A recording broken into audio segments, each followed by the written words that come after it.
touch me, tease me. Going live. We've been live. Oh, we live. Okay. Mhm. Out of control. So let's just give it a few seconds here till we get everybody in. The scene, indeed, we are live. Hmm.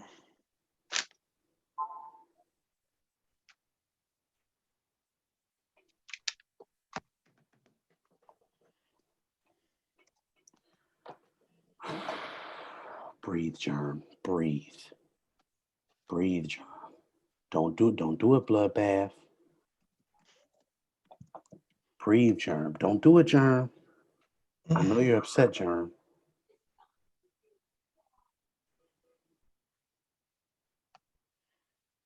Vic, I don't want to hear you about. I don't want to hear stuff about dying, Vic, from your mouth.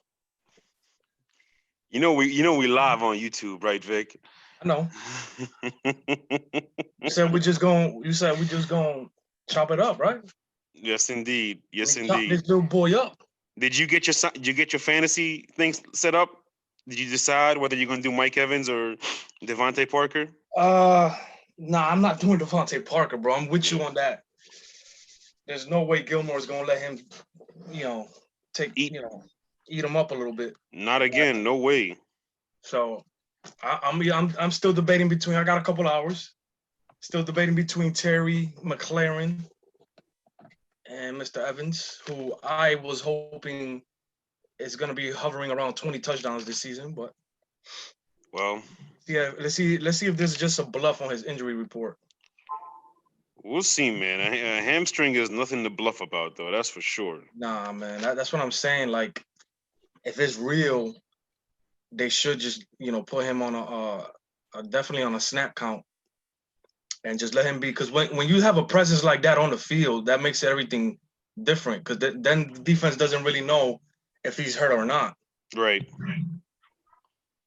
So for sure, I don't disagree with them wanting to suit him up. But shit. Why'd you have to go away? Mm-mm.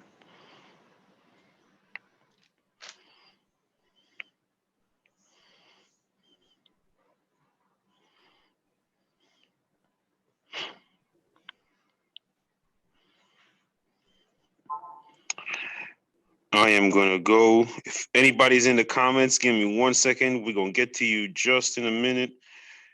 Just make sure we get the links out there. And then we are gonna get started in under a minute. Jay Ham first in the building. What's going on, Mr. J? That's not a surprise whatsoever. The Godfather himself. The starter. Kickstarter. The fire starter. As you can see, Jay, got my coffee. Got my gourmet coffee.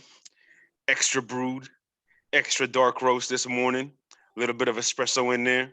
Because we're going to be on this desk for the next 13 hours up until Midnight Views goes live. We got 4 people in the building now. I'm not sure who's all here, but if you are in the comment section, let it be known. Give us a shout out. Give us a hello, hola, konnichiwa, bonjour, whatever you speak. Give it. Let's make sure you there. Whoever's there, and we're about to get started.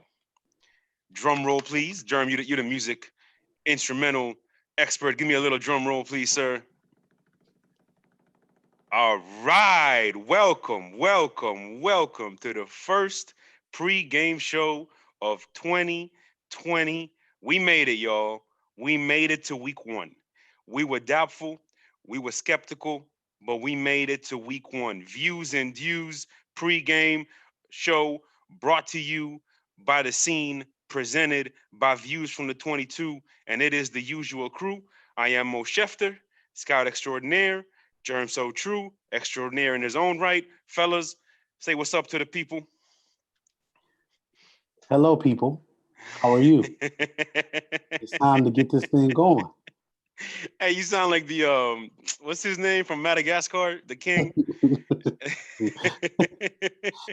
Hello, people. It gives How me are the you? heebie-jeebies. Yeah, Vic. Just excited for another 2020 season. There's not going to be a lot of fans in the stands, but they're definitely going to be watching. Don't get it twisted. The Mm-hmm. ratings will be up. Hopefully there's a lot less booing and a lot more cheering for human life. Football. This is what we're about. And I'm just looking forward to seeing more trap plays on film right here. Trap. Indeed, indeed. Vic getting philosophical on us this morning. You know, All had to right, start all it right. off that way. I wish everything was positive, but it's not the world we live in, right? We can do all we can do is control what we can control, and what we Sure. can control is this next hour of the best football talk you gonna get anywhere. Shout out to the comments. Josh Storm's in the building. Jay Ham said once he gets off, he's coming to the lab, and there goes those 17 languages that Mo speaks fluently. Yesterday it was 6, now it's 17. I wish I had the brains that y'all trying to project on me.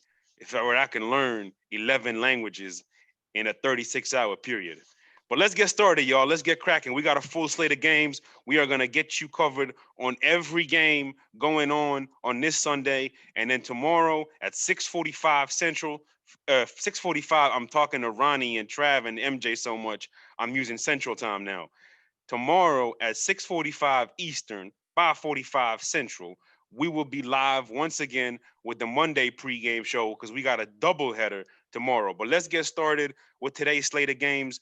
The first game on the docket, we got the Indianapolis Colts, Phillip Rivers, Indianapolis Colts, traveling over there to Duval to take on Gardner Minshew's Jacksonville Jaguars. Not Nick Foles' Jacksonville Jaguars, Gardner Minshew's Jacksonville Jaguars. The spread is 45.5.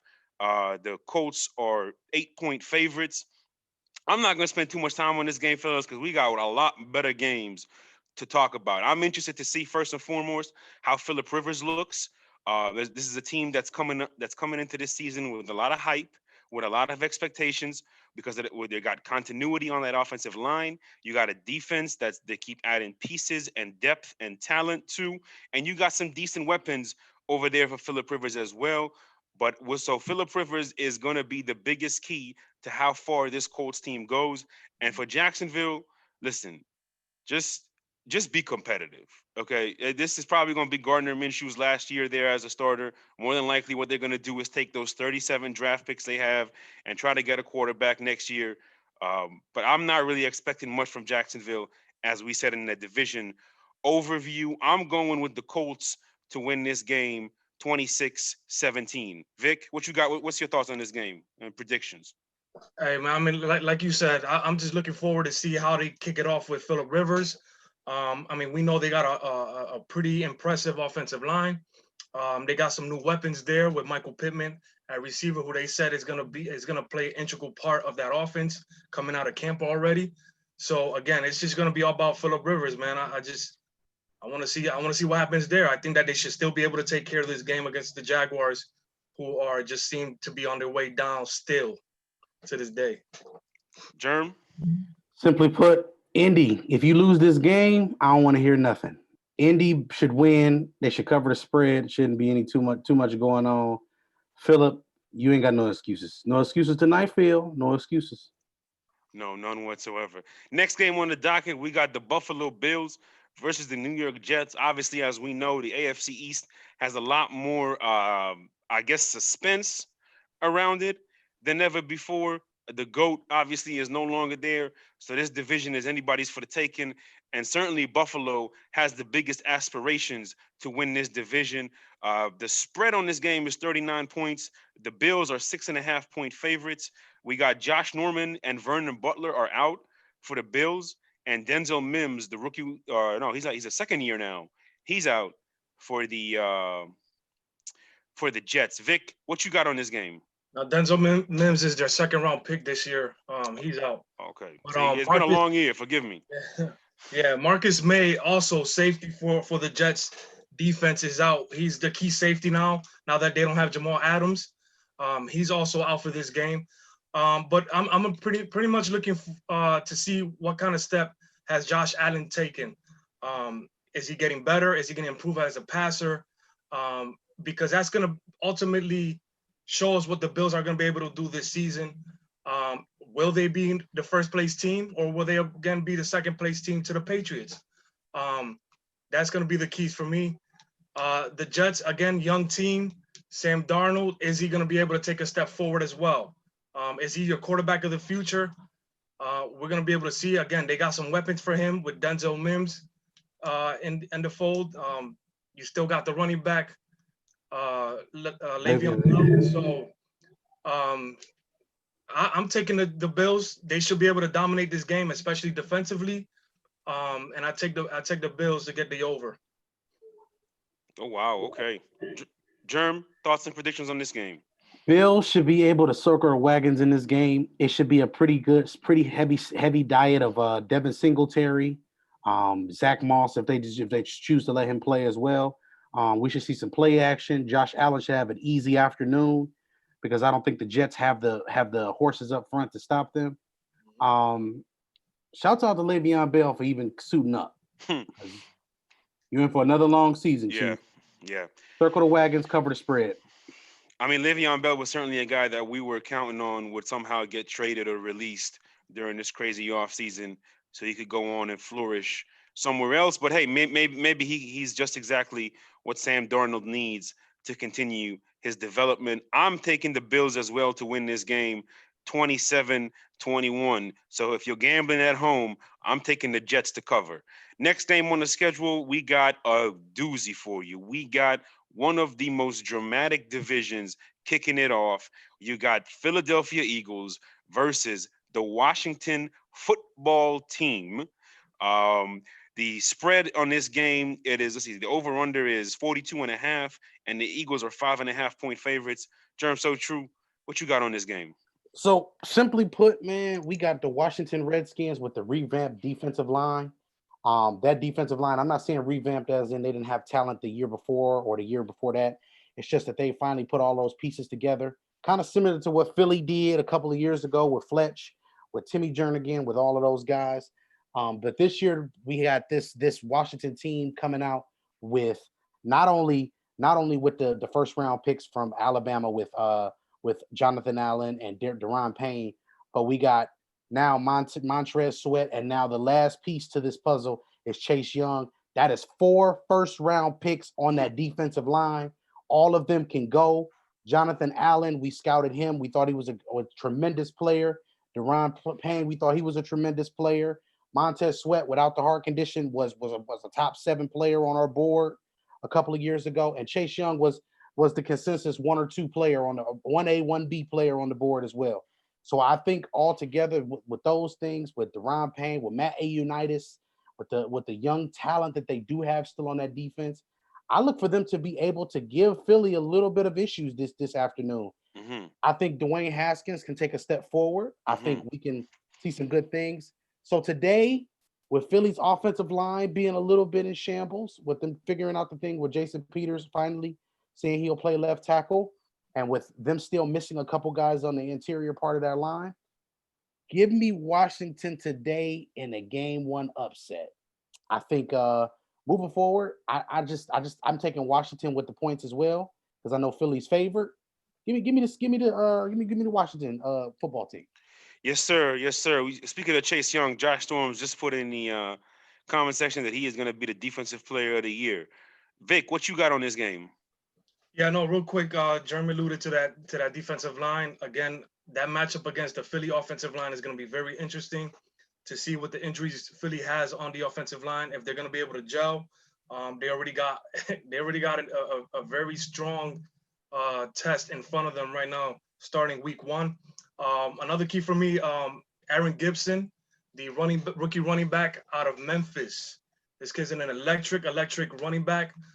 Play some receiver as well in Memphis. Yes. He might get the most carries this week against that Philly defense. It's going to be interesting to see because if he starts off strong, we might see the running back of the future for the Washington Redskins. Yeah, I mean, me and Jeremy went back and forth about that player. We'll certainly see how he comes out. None of us thought he was bad. It's just that some of us questioned the value of it, and rightfully so. I think to me, it's something you're going to hear me talk about a lot during this show. Without COVID, without all this practices and preseason and all that, the better coach teams or the teams with more continuity are going to have an advantage these first couple of games of the season. I think Washington is one of the teams that's going to be a little bit of an exception to that rule, simply because of how high I think of Ron Rivera. Regardless, Philadelphia still is, they got the same coach, same quarterback. They have the more continuity. And I just think overall, Carson can do a little more Carson can do a lot more for his football team right now than Dwayne Haskins can. I'm taking the Eagles to win this game, something along the lines of 27-20 as well. No Alshon Jeffrey, no Miles Sanders. So they're not going to be that same explosive offense that we expect them to see as the season progresses, but they should still put up some points. Next game on the schedule, we got the Miami Patriots. I mean, wow. I mean, you might as well say it that way. Listen, I might as well say it that way, because you look at this roster and you can't tell which team is which team, because the quarterback ain't there no more. So you really don't know. You got the Miami Dolphins going up against the New England Patriots. 41.5 is the over-under on this game.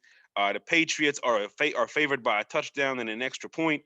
For the Patriots, you got, who's out for this time right here? You got N'Keal Harry and Chase Winovich that are going to be out. For the Dolphins, nobody of significance. Everybody in that secondary should be good to go. As far as what I'm expecting for in this game, well, we talked about it in the division overviews. The Patriots lost a lot of players. When you combine the opt-out list for COVID plus the free agency losses, they've lost a total of 9 defensive starters, including their entire linebacking core.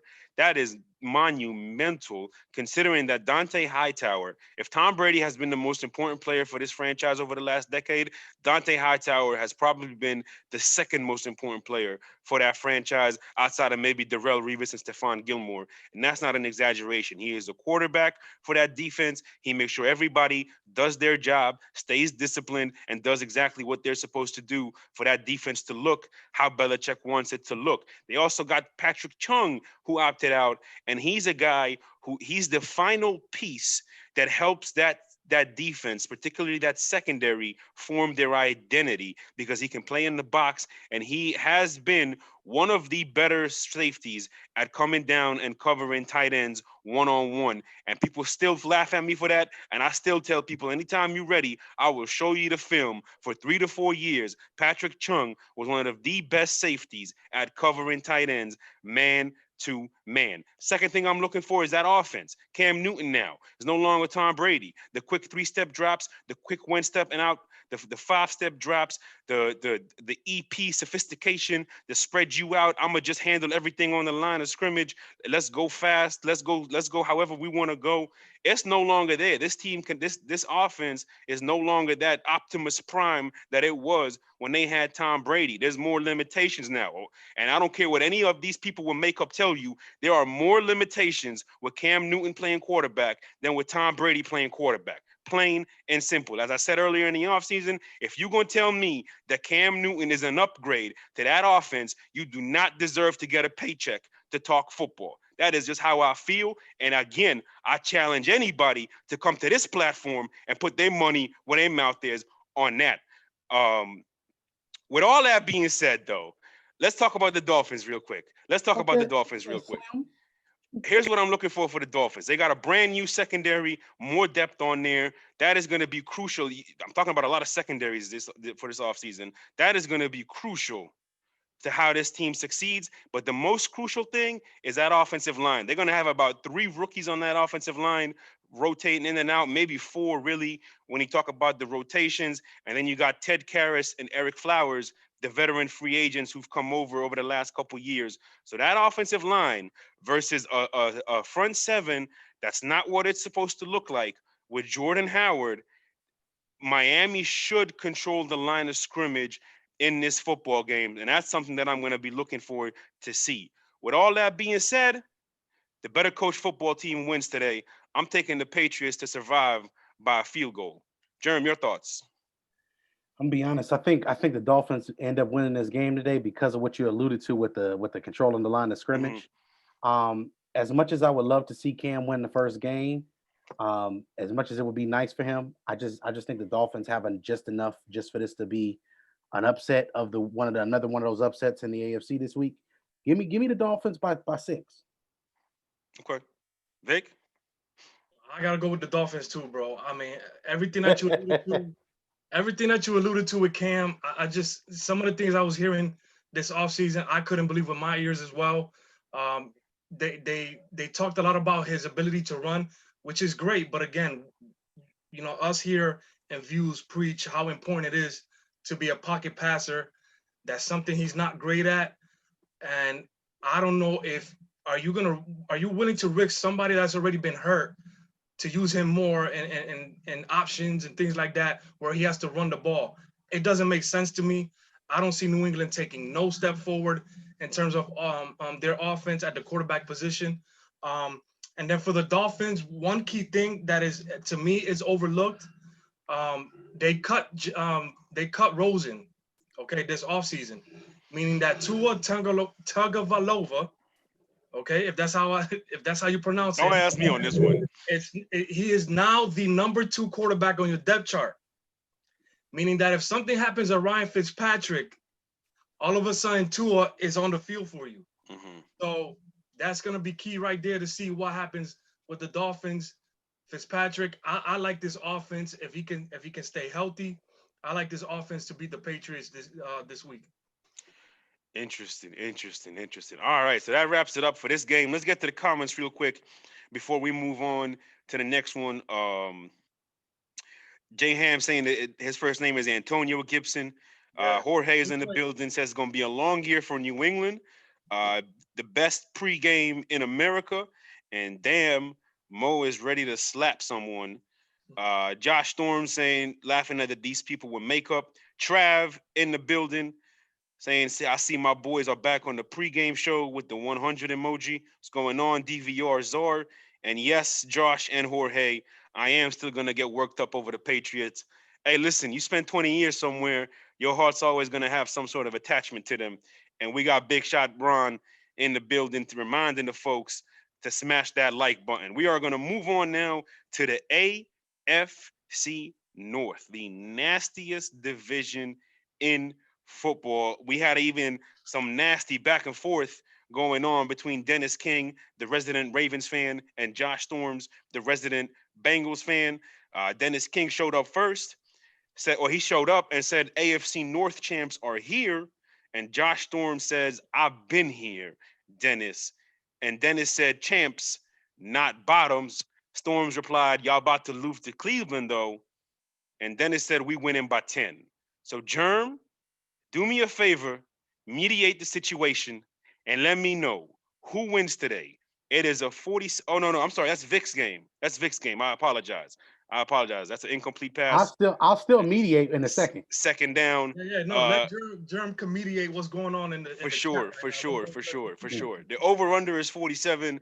The Ravens are 7-point favorites. For Cleveland, J.C. Treader is questionable. And then in that secondary and on that defense, Kevin Johnson, Greedy Williams, and linebacker Mac Wilson are out for today's game. And for the Ravens, Jimmy Smith is questionable. Vic, what you got on this game? Yeah, man, that's a key. Those two injuries there defensively for the Browns are key. Again, you're talking about a Ravens offense that set the NFL record at 3,296 rushing yards. All right, so real quick, 111 points scored by these teams in both games last season, with Cleveland winning the first game in Baltimore. Nick Chubb running for 165 yards, 3 touchdowns. That's going to be key there for the Browns. I think they're going to have to control the clock here because, again, the Ravens, they're going to come out rushing a lot. They have 3 very solid running backs, including the quarterback. And so we're going to see the Browns defense tested immediately when it comes to that offense. So again, defensively for the Ravens as well, they're going to go up against Nick Chubb in that rushing offense. You got the new additions for the Ravens, Patrick McQueen, Calais Campbell, and Derek Wolfe. Those guys are going to be key front 7 to see how they contain Nick Chubb in that rush offense. Very, I am very, very interested to see, is Lamar going to take a step forward as a passer, and is Baker going to take a step forward as a decision maker? Those two young quarterbacks, again, future of the league. As much as we go after Lamar, again, he put on a show last season, reigning MVP and stuff like that. So again, will he take a step forward as a passer, and will Baker take a step forward as a decision maker? I'm gonna go with the Browns, and I'm gonna go winning by 3 points and another high scoring game. Wow, so you got the Browns winning this one. Yes. I mean, we'll see how that goes. Last year, to me, we talk about Stefanski. Last year in Minnesota, the success of that running game was because of Gary Kubiak. So I'm looking to see what that play calling is going to be like for the Browns early. Jerem, what you got on this game? I'm gonna be honest. The Browns normally beat the Ravens the first couple of weeks of the season. Mm-hmm. So I look for that trend to continue for whatever Mhm. reason. I think the Browns are just one of those teams that they beat the Ravens early. The Ravens end up winning late when it matters. This game doesn't really matter as much. Give me the Browns today. I actually think the Browns dominate the line of scrimmage today. And I think Okay. some of those new additions that they have, like Carl Joseph, Mm-hmm. Anderson Tadejo, even though he's regressed a little bit, I think that's a veteran, wily safety who can give Lamar a couple of different looks, better than what they had last year. I look for the Browns to win today, Yeah. only like I said, only because they normally win the first meeting. They won it the last couple of years. With that being Yeah. said, give me the Browns by 7, so the Ravens don't cover the spread. Okay. So moving on to the next one, we basically have Minnesota versus the Green Bay Packers. The over under is 45 with the Packers with a 2-point favorites, 2.5 favorites. Let's start at the top with this. I'm just gonna be honest. I'll give my couple of thoughts and we'll go around the horn. To be honest, man, Green Bay is a bad matchup for Minnesota for a couple of different reasons. Because Green Bay has been a little bit stronger in the trenches, number one, which has been something that we can give them actual credit for.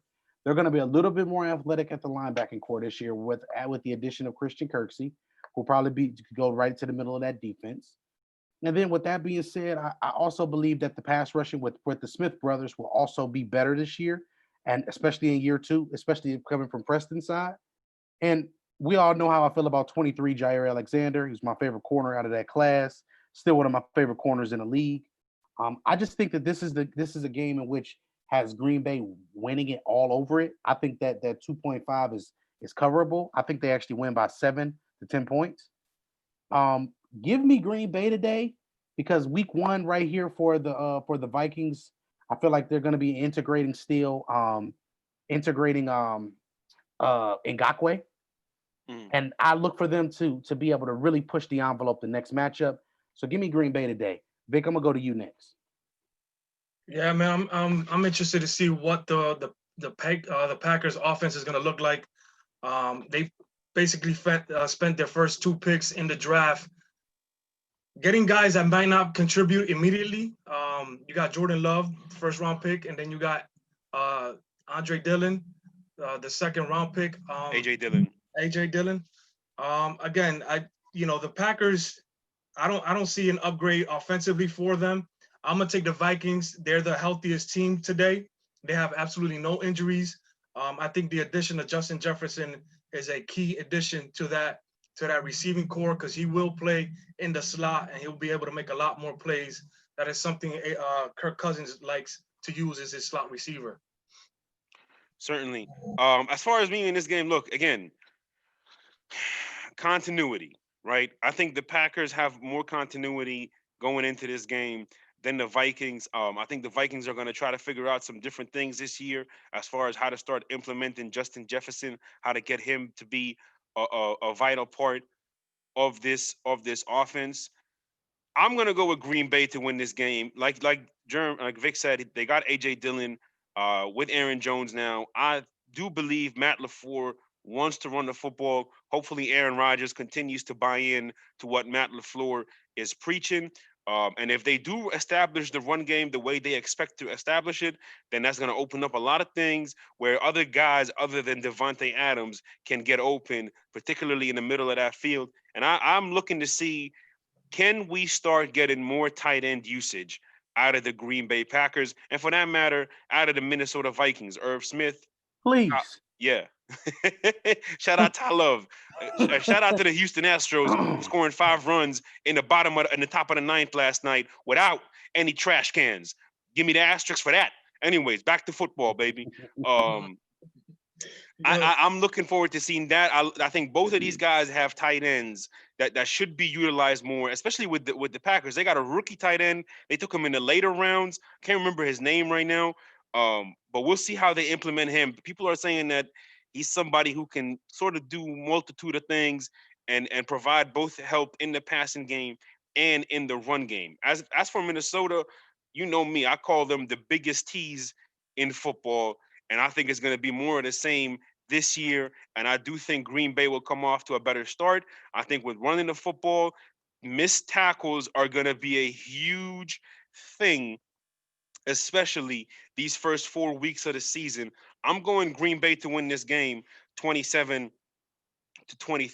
We're going to stay in the NFC North and move on to the Bears versus the Lions. For the Bears, we got a lot of guys that are questionable. We're waiting a half hour. We'll probably be off the air by the time the official injury report comes out for today. But for the Bears, Jermaine Ifedi, Khalil Mack, and David Montgomery are questionable for this game, as well as Buster Screen, Jason Spriggs, and Cordero Patterson.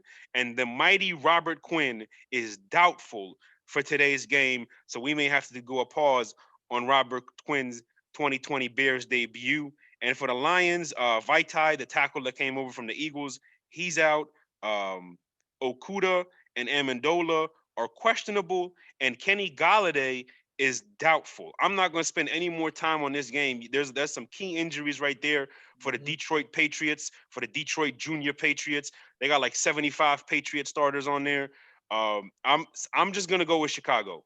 I'm going to go with Chicago for every reason other than the quarterback. They're a more physical football team on both sides of the football. So I'm going to go with Chicago to win this game. The over-under is 42. I'll go under. I'll go Chicago 21-20. Jerm, thoughts on this game? Man, give me the Lions, man. I don't trust Chicago nothing as long as they got Mitchell Trubisky. So to get Trubisky crackers, I don't like those. So with that being said, give me the Lions today. I think they can run the ball because I do think that they have the better offensive line out of the two collectively. And just like you said at the beginning of the show, a team with the most continuity at this point of the season, I think that offensive line has a little bit more continuity than that Bears offensive line does. And I think with them being healthy now, Kerryon Johnson should be back in the fold. Adrian Peterson. I do like those two players to be able to run the football. Go Lions. Vic, thoughts on this game? Yeah, I'm with Jerm on this one. I'm with the Lions as well. DeAndre Swift is also declared active for this game with no injury. So it's going to be interesting to see how they use that backfield now with Kerryon, Peterson, and DeAndre Swift, who a lot of people have high expectations for. We weren't that high on him, but you can see some of the things that people look for in that kid. So with that running game, with that offensive line, the Lions should be able to control this clock, control the game, and I think they can win. I'll take it 23-20. 23-20 Detroit. Yes, Detroit, yep. All right, I'm not mad at you for it. We're going to stay right there with you, Vic. Next game on the docket is the Seattle Seahawks traveling to play the Atlanta Falcons. The over-under on this game is 49 points.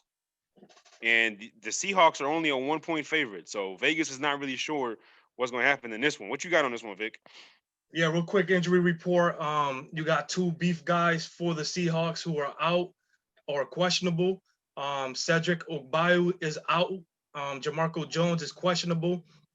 I think Ogbayu was supposed to be one of their starting guards, but either way, you got some beef that is out. Something that has always been a concern for me. If you saw the Seahawks preview show we did, I don't understand why the Seahawks don't continue to add some pieces to the offensive line to help the best quarterback in the world, Russell Wilson. There you go. So I'm just gonna kick it off. Mute you. Sir, we can just mute you. Oh, who can mute me? Who? Joel. Oh, okay. Look out for that Russell Wilson film. Let me see. Make sure I'm pointing at the right. There you go. Look out for that Russell Wilson film. Listen, they're gonna have to let him take more control of the offense. Start passing earlier. I think he's just taking that step forward as an elite passer. You guys can disagree with me. The world can disagree with me. He should have won the MVP last season. Give me Russell Wilson to get more passing opportunities this season, starting against the Falcons. The Falcons, you got Matt Ryan. I think this is the year where he needs to show that he can step up again. Yes, he's been to a Super Bowl, but I need more consistency out of him. You got Hayden Hurst at tight end now. Very significant piece there. I think he brings more speed to that tight end position. Austin Hooper last year was a very physical guy. He can block for you, but I think Hurst provides more speed to stretch the middle of the field.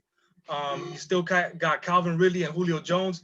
Calvin Ridley improving as a second-year receiver. So again, Matt Ryan needs to score more points. He is great between the 20s, but awful in the red zone. I need to see some improvement there if the Falcons are going to take a step and challenge in this division.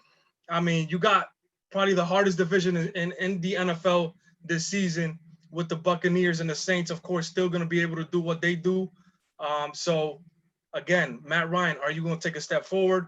Russell Wilson, that's my guy. That's the best quarterback to me. Jamal Adams, key defensive addition for them. But other than that, I think this is going to be the Russell Wilson show this season for the Seattle Seahawks, starting week 1 against the Falcons. I got the Seahawks winning this game 29-23. Okay. Germ, prediction for this game. Give me the Seahawks simply because I just think that they're the better coach football team in week 1. And also I just want to see the Falcons come out and compete week 1. That's all I really want to see. I don't put too much into this loss if the Falcons win or lose. I just think that if they come out and they give it their all and they lose this game, it wouldn't be a bad look. It's just fine. So give me the Seahawks today. Give me the Seahawks by 10, like 20-10 type of game. I got you. Vic, I mean, I don't think Russell Wilson should have won the MVP. I at least think he should have gotten a vote. I mean, that is an atrocity that he didn't even get a vote. When you think about it, Bobby Wagner got an MVP vote a couple years ago. And you telling me Russell Wilson couldn't even get one? That's ridiculous. Listen, But still, as far as I see on film, this man is the offense now. They're not protecting him as they should, and he can take over games. And here, like real quick, like Trav said, Matty Ice and Phillip Rivers need to be on the first thing smoking out of the league. Bro, this season, if it doesn't happen after this season, I completely agree with you. They need to move on from both those quarterbacks, especially Matt Ryan. Yeah, I still think Russell Wilson is at his best when there's balance in this offense, and I think they do their best by protecting him, by trying to run the ball.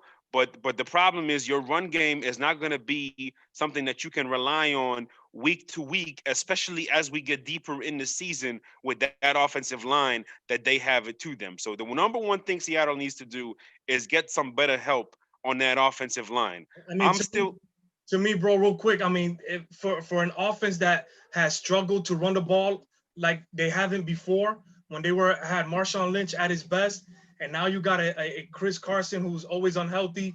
You got a Rashad Penny, shout out to him, who we really like, who's never have been available. Russell Wilson has been able to take over that offense and still get them to the playoffs. I agree with you. But for him to be at his best, right, and for that team to really say, hey, we can get to the NFC Championship game and beyond, they're still pieces away. And I don't think Russ is that guy where if the team has major deficiencies, he can carry them to February. You know who I do think is that guy? Patrick Mahomes and Tom Brady, my number 2 and number 1s in no particular order for the people watching at home. We're going to move on now. I'm taking the Seahawks still to win this game simply because Pete Carroll, He's going to have this team a little more prepared. And I think over the 60 minutes, they'll find a way to win this game. I'm with Vegas. It's going to be like 25, 24, 23, 22, something along those lines. Next game, let's just go to the comments real quick. Victor Mino says, damn, I got to catch up early. I got to get up early to catch this show. Yes, indeed. That's Victor Mino. Oh man, Rocktiv said Raiders. And then Rocktiv Manu said just win, baby. So shout out to Victor Mino and all three alter egos popping into the YouTube live. Josh Storm says, same reason I picked Chicago for any other game. Anything but the QB, absolutely. Trav, talking about Russell Wilson being Vic's #1 rated QB. Ronnie, during Vic's soliloquy, said, talk to him, Vic. And Josh Storms about Ujabi, Ogabiju, Agajabuju, the tackle. He says he's not very good and he would know. And Victor Mino is booing. I don't know why you're booing Victor Mino, because we are actually now about to talk about your Raiders. And you see Germ So True pop up. That is his game. Man. We got the Las Vegas Raiders against the Carolina Panthers. The over-under is 47.5. For whatever reason, I didn't write the spread, but I'll get that to you. Germ, what you got on this game? This game is simple. Las Vegas, that's weird to say, but listen, Las Vegas, this is really simple. You got some weapons now. I don't like your secondary. I don't like your defense too much, besides a couple of pieces on the defensive line. A couple of linebackers here and go. Here we go. But with that being said, Carolina week 1, it has a little bit more continuity. I'm going to pick Carolina this week. Las Vegas, I just need y'all to show up and compete. If the Raiders win today, I would not be shocked, though, because I think that altogether they do have the more continuity offensively, with them still at least having the signal caller. The signal caller is the most important part of this. The offensive line should be up to par. They should be ready to play. I think Carolina has a lot of pieces defensively that they'll be integrating. So don't be surprised if we see some big plays and things like that from Carolina and from Las Vegas. Give me, what was the over-under on this game? 47.5, and the Raiders are 3-point favorites. Give me over and give me a shootout. Give me something like 35-31 Carolina. Wow, that is a shootout for sure. Vic, your thoughts on this game? Listen, I got to go with the Raiders on this one. I'm with Vic. For him, I'm cheering them on. I'm just excited to see what this offense is going to provide. You got a solid offensive line. You got a running back in Josh Jacobs, who we love. And then you got, I'm excited to see what Brian Edwards and Henry Ruggs, who has been named starters for that receiving core. I'm excited to see what they're going to bring. You also got Hunter Renfrow playing the slot. I didn't think this kid was going to make it to the NFL like that, but he is now a slot receiver in the NFL. Hey, I mean, I'm excited to see what this offense is going to bring. They do have a tough matchup against that defensive line with Derek Brown, the Panthers' #1 draft pick, to go with the rest of the draft. And when we talked about how they went defense this whole draft. So that Raiders offense will have a tough matchup in terms of talent to go up against. But give me the Raiders. I'm with Germ as well. I think they'll score like 37 points in this game. Damn. But I'm gonna go with the Panthers just scoring 24. So give me 37-24 Raiders. I think we get some scoring today. I think we get some fireworks, bro. Listen, it wouldn't surprise me, because we talked about this. We remember after the lockout in 2011, I mean, there were just points and yards left and right. Vic, you got something to add? No, go ahead. Oh. Right after you're done. Yeah, there was just points left and right and yards left and right after that lockout. Certainly, there's going to be some games where the same thing should happen here. I don't know if this is going to be the game. It wouldn't surprise me. I would love to see it, but I have a little bit of a different score. I think with Josh Jacobs and the new offensive line, and I think with a defense that's got more depth and Jonathan Abrams coming back, I think the Raiders are going to win this game simply because of those things. And the Panthers have so many rookies on that defensive line that all of a sudden now are going to be thrown into the fire and have to tackle Josh Jacobs live. That's going to be a tough ask. So I think Josh Jacobs goes off for like 151 yards on his total scrimmage, maybe even more than that total scrimmage. But I'm going for him 150 plus, and I'm going with the Raiders to win this one in a relatively low-scoring game. I'm going 24-13 Raiders. Yeah. So no, real quick, Mo. Trav brought up the tight end. Is it Darren Waller? Darren Waller, yeah. Who again he showed how good he can be at tight end. I forgot to add him on my little excited moment there about the offense. With that speed that they're going to be able to provide on the outside, Waller is going to have a significantly more space to maneuver. So I expect him to be a very, very solid piece for the Raiders to definitely produce for them. And yeah, I mean, like you said, man, that rookie defense, to me, it's very talented. So I think it still provides a tough matchup for that Raiders. But like you said, there's a lot of rookies that are going to be thrown out there today to start in Carolina. So I think, to me, that's a fun game to see, man. Next game on the docket, a game that we all are very eager to talk about. It is the Los Angeles Chargers traveling to the new home of Joe Burrow, the #1 overall pick, quarterback sensation. They are going to be playing the Cincinnati Bengals. Obviously, for the Bengals, Geno Atkins is out. That's a big one. Luckily for them, it's not Geno or bust this year on that defensive line. And then for the Chargers, Mike Pouncey is out. And then Brian Bulaga is questionable. So is Trey Turner. And we'll see what Mike Williams' status is. He's questionable, but that may have changed. Like I said, 15 more minutes, and we will have the official report. And I'll get you an update on Mike Williams. I'm going to start with Vic. Give me your thoughts on this game. Hey, real quick, for Josh Storms, real quick. I don't know if they're going to be able to see this. That's the baby goat moving around, kicking people. Hey, Joe Burrow, Carson Wentz is your baby goat, Mo. Joe Burrow's my baby goat now. Hey. You know what I'm saying? I think this kid is going to be very impressive in the NFL, starting week 1 here against a very tough Chargers defense. He has the weapons. The offensive line is healthy. You got Mixon and stuff like that. Let's see what Joe Burrow is able to do. I'm excited for this game. I am trying my best to see if I can get the NFL app on my TV, because this is the first game I want to see this season. Joe Burrow and the Bengals against the Chargers. Give me the Bengals in this game. I'm gonna go with the Bengals in this game. I know the Chargers is a more veteran team, but give me Joe Burrow and the Bengals. I'm gonna go 31-27 in this game. Okay, and just before you go, Germ, Josh Storms, shout out Josh Storms. He said that Adam Schefter says that Mike Williams is indeed playing today. Germ, what you got on this game? First of all, it's not going to be 138-0. Stop. you almost took me out, man. But man, hey, look, man, I'm excited to see. They're excited to see offense, rightfully so. I want to see the defense because I'm gonna tell y'all this now. That defense it should be impressive. When I tell you Mike Daniels, DJ Reader, Geno Atkins, to go along with all of the players that they have on the Dunlap, edge, Hubbard, Carl Lawson, when he decides to put his hand in the dirt. I'm Autobots. I'm in pursuit. Let's go. Yeah. How about your Tyrod Taylor? Talk about your rookie linebacker. And then listen, then we got to put the battery in his back. Akeem Davis Gaithier, man. I just think that dude can ball, man.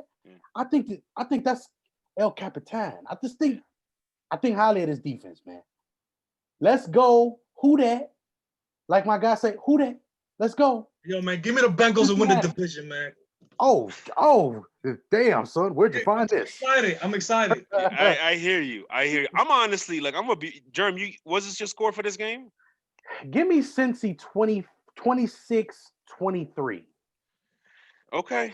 I'm tell you what, I'm torn on this game because on the one hand, with everything I've been saying about coaching and continuity, the Los Angeles Chargers have the edge there, and I think highly of Anthony Lynn. I think he's a superb head coach. I think he's the right guy for that job to turn this team around and take him to that next step. It's not going to happen this year, but I do think he's the right guy doing a phenomenal job. Um, and I was going to pick the Chargers to win this game. I truly was. But without Mike Pouncey, and if Brian Bulaga does indeed not play, same with Trey Turner. I mean, here we go again with this damn Chargers team where it's just injuries on injuries on injuries, especially on that offensive line, which is why it's so hard for anybody to fall in love with this team. With all that being said, I am forced to actually go back to my original pick, and that is the Cincinnati Bengals with a now paid and happy Joe Mixon and a revived and healthy AJ Green and a defensive line with depth, and obviously Joey B. I'm going with the Bengals as well to win this game. Something along the lines of, Jeremy, you said 26-23? Mm-hmm. We twinning, baby. Give me the Bengals 26-23. I like that score. Um, Moving on to the next game now, True. We're going to kick it right back to you. We got the Arizona Cardinals against the San Francisco 49ers. Over-under is 48 points. The 49ers are 6.5-point favorites, which I strongly disagree with. Josh Jones for the Cardinals, that outstanding offensive lineman that they got at an outstanding value, he's out for today's game. For the 49ers, Debo Samuel is out. Jason Verrett, coming from the Chargers, keeping that Chargers curse, still can't get back on the football field. He's out. And then you got Brandon Ayuk, the rookie receiver, and Ben Garland, their center, as questionable. What you got on this game, True? To be honest with you, man, I think San Francisco's offensive line is going to be top five in the league this year. I think they should be able to run the ball at will. I think play action, Jimmy Garoppolo, Kittles with Ayuk, if he plays, I think otherwise they have enough weapons to win this game in week one. No disrespect to the Cardinals. I think they could be explosive and they could compete. Give me the San Francisco 49ers today because I just think that offensive line for the Cardinals is still a little bit away. Give me the 49ers today, just really simply 27 17. I think they get a lot of pressure. I think Kinlaw and those boys I think they get about 5 or 6 sacks collectively as a team. And I just think Kyler, just get down, bro. Just get down, save yourself for week 2. Because this is one of those fast, too furious. Act a fool. That's ludicrous. Yeah. Vic, what's your thoughts on this game? Yeah, I mean, I'm with you on this, man. You talk about a great 49ers defensive line going up against an offensive line that is still kind of in shambles. Kyler can make plays on his feet, kind of a Russell Wilson-ish type of player there when it comes to that kind of style at quarterback. I am excited to see how DeAndre Hopkins and Kyler, that connection gets together on this scheme. But I think that the 49ers defense, even with the injuries that they have offensively, the 49ers defense should be able to control this game. So I do got the 49ers. I think it will be a low-scoring game. I'll go with 27-17. Again, Jimmy's got to start week 1 strong. Is he going to finish the season strong? Was a Super Bowl quarterback last year, but people are talking about is it time for him to take another step forward? I agree with that. I like him, but let's see what Jimmy could start. Starting week 1. Let's see. Let's go, Jimmy. Let's see what you got.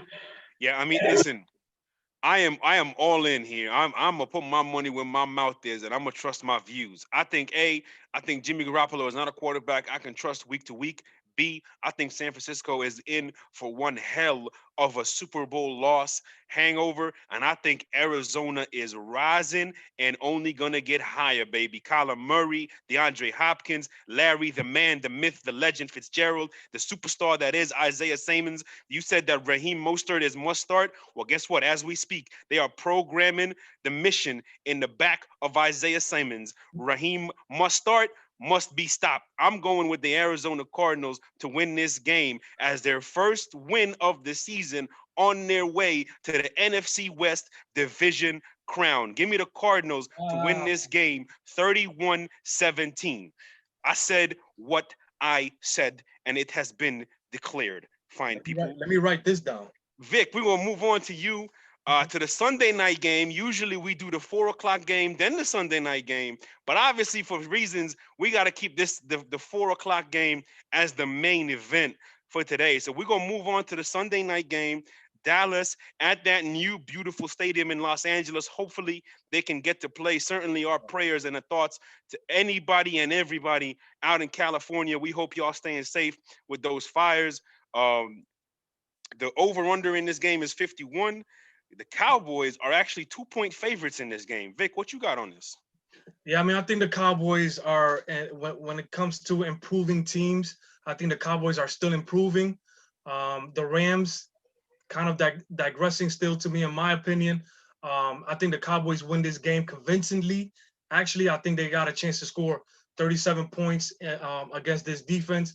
I just think with Dak playing for contract, I think with Zeke, that offensive line, even though you don't have a healthy right tackle and La'el Collins, I think they're still going to be able to dominate in the run game. And then the CeeDee Lamb in the slot, playing some outside receiver, that's going to be fun to watch. I think the Cowboys win this game convincingly. I just think that the Rams don't have enough on defense, even with the best defensive player probably we've ever seen in a while in Aaron Donald. I think that the Cowboys still dominate this game. Jerm, what you got on this game? Seen an interesting stat. The interesting stat said something along the lines of, it said something along the lines of the last two quarterbacks that were franchised did not make the playoffs that respective year that they got franchised. Mm. I'm not sure if that's 110% true, but let me just say one thing. I do know Kirk Cousins was one of those quarterbacks. And I do know one of those years he did not make the playoffs. So I do know one of those quarterbacks are for sure correct. With that being said, I have no desire to use that statistic, but I wanted to say that because I wanted to say this. Dak is in a situation where if he doesn't perform, he will be one of those guys who gets put on the bench and we will see Andy Dalton. I'm just going to be honest with y'all. I think by week 8, if the Cowboys are 500, I think that the Red Rocket, we're going to see a Red Rocket sighting in Texas. Just that simple. That'd be sad to see. That'd be real sad to see. So with that being said, I'm just going to say this and end this quickly. Cowboys win today, please. You better win today. That's all I'm going to say. Better win today. Give me Dallas. I think all I'm going to say is if for whatever reason Andy Dalton plays in a meaningful football game during a meaningful time where it's a tight game, it's not a blowout or whatever, it's going to get uncomfortable in Dallas. That's all I'm going to say. On the flip side, I think the Rams are going to have a very up and down year this year.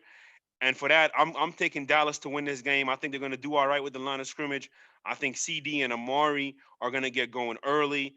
So give me the Cowboys to win this game. I'm going to go 27-24. 27-24 Dallas. All right. Next game coming up. It is the moment we have all been waiting for indeed. We got Tom Brady versus Drew Brees. The Buccaneers. I'm gonna be right back. I'm gonna just give me 1 second. So while he does that, we have in the middle of the show. I just want y'all to understand this. In the middle of the show. A situation. Well, don't worry, Vic. I know what he's going to do. Oh, I know.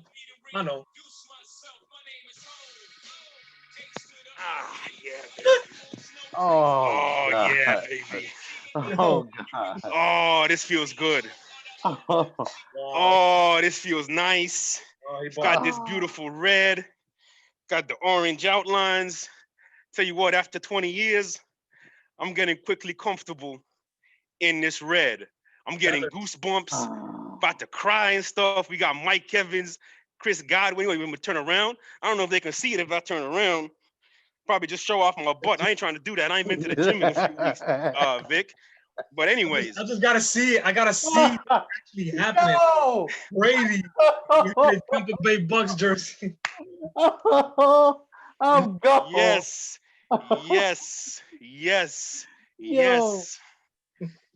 sir, baby. We are in Tampa now. Let's go. Marcus Davenport and Cesar Ruiz are out in this game. Over-under is 47. And the Saints are 3.5-point favorites. Germ So True. We're going to start with you, baby. What you got? Mike Evans, if he plays today, that'll be even better. Listen, I just think the tight ends are going to be a lot for the Saints. The Saints don't have the linebackers. They don't have the linebackers to match up with the tight ends. Malcolm Jenkins is old. I'm sorry. I don't trust him. It is what it is. The corners are who they are, but I'm just letting y'all know that Chris Godwin got a lot of work for y'all in that slot with Tom Brady. I'm excited to see what happens in this game. And then Leonard Fournette, I just think altogether this offense is ready to explode. Give me a shootout with a strip sack of Drew Brees to end the game. Ooh. 42-34 Buccaneers. Let's go. That's a shootout. Vic, And you what notice you I got? said 42.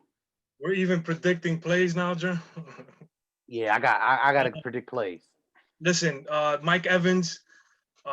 This is a guy you guys know how I feel about him. I think he is Randy Moss remastered, as in they just remade him a little bit, but this time a little bit stronger. You know what I mean? Just a little stronger. He's not as fast as Randy. We all know that, but this is a kid that can get downfield at a consistent rate, whether it's physically, whether it's with route running, all the above. This kid has the tools to be an impressive receiver, and now he has a quarterback to help him there. He is supposedly hurt this year. We don't know if it. I mean, for this week, we don't know. We don't know if it's a bluff, but they will sue him up. I think when you put a guy on the field, you still have to account for him because he can get deep. So again, you got Chris Godwin, you got the tight ends, you got the running backs with Leonard Fournette and Jones the third, the second, or whatever he is. I see the Buccaneers taking over this game. I don't see the Saints even having a chance. But go ahead, Mo. I know you have plenty to say. I do have. I mean, I'm just gonna keep it short because we are approaching noon, and we don't want to keep people too long. It is the first week; people still got to get their setup going and whatnot. Look, I think for Tampa, I think they got a lot they got to figure out. I think with all these pieces, and they haven't played yet together. I think it's going to be a bit of a slow start to get going for them. Mike Evans, we'll see where he goes and how he does. But I do think there's going to be a lot of things that they still got to figure out, including Byron Leftwich and Tom Brady. I think that relationship is only going to continue to grow. You might see Brady call about 2 or 3 timeouts throughout this football game just to go back and talk to him and communicate with each other.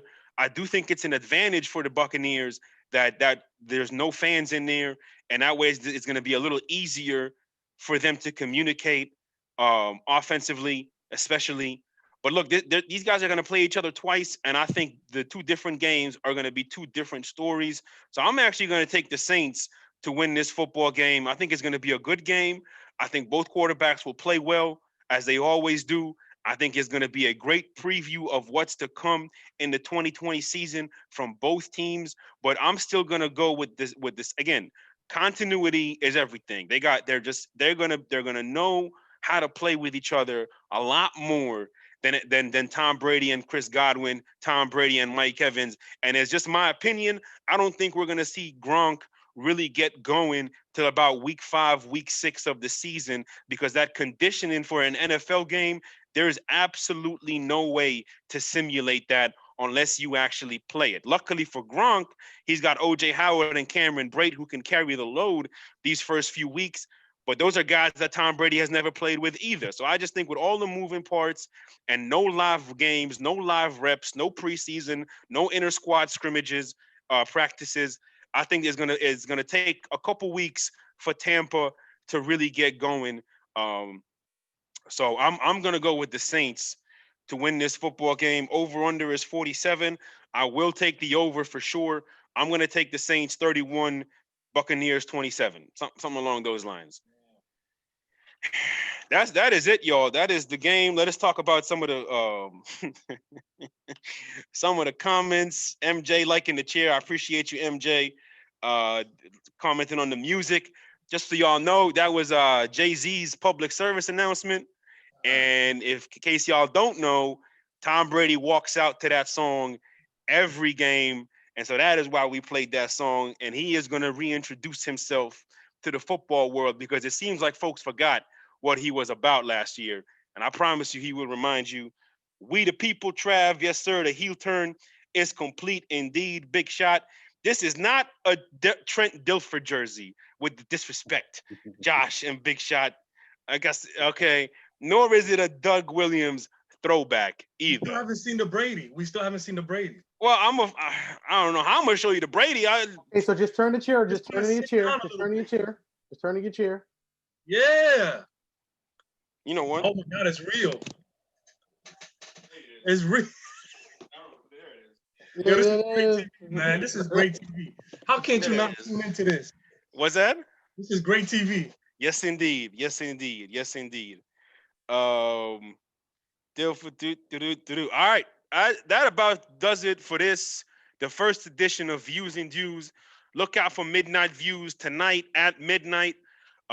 We look out for the threads coming in the group. If you're not, join the group. Subscribe to us at The Scene, THESCEN, no E. Why? Because we set trends around here. That's Vic Jr., that's Germ So True. I'm Mo Schefter with a Tom Brady, not the Trent Dilfer jersey. We will see y'all later.